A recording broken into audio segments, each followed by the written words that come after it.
Proroguing Parliament. You've probably never heard of it. It means ending the parliamentary session and shutting this place down. King Charles I did it in the 17th century to get his way, and it ultimately cost him his head. Now, some in the Tory party appear to have lost theirs. Dominic Raab this week refusing to rule out suspending Parliament to force through Brexit. It's an idea that horrifies the man who speaks for this place and the people in it. Parliament will not be evacuated from the centre stage of the decision-making process on this important matter. That's simply not going to happen. It's just so blindingly obvious that it almost doesn't need to be stated, but apparently it does, and therefore I have done. Speaker Bercow's former adversary in the Commons and now Tory leadership candidate, Andrea Leadsom, for once agrees.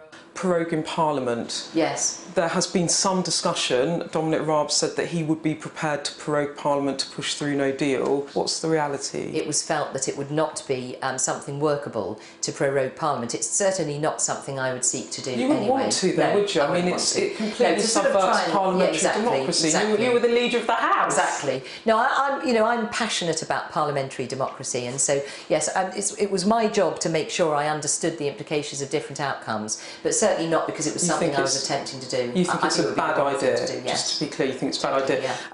Andrea Leadsom has her own ideas for Brexit. She wants a managed exit and thinks she can pass laws on citizens' rights and cross-border flights to soften the impact of leaving on October the 31st without a deal.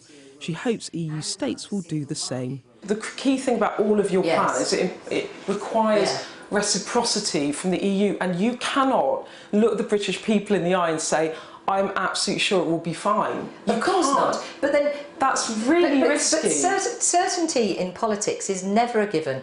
This is going to be in their interests as much, if not more, than it's in our interest to do so. You can't sit here and tell me and tell the British people, actually the people watching this, that there isn't going to be any risk and disruption to their lives. So there is no certainty in life, Beth.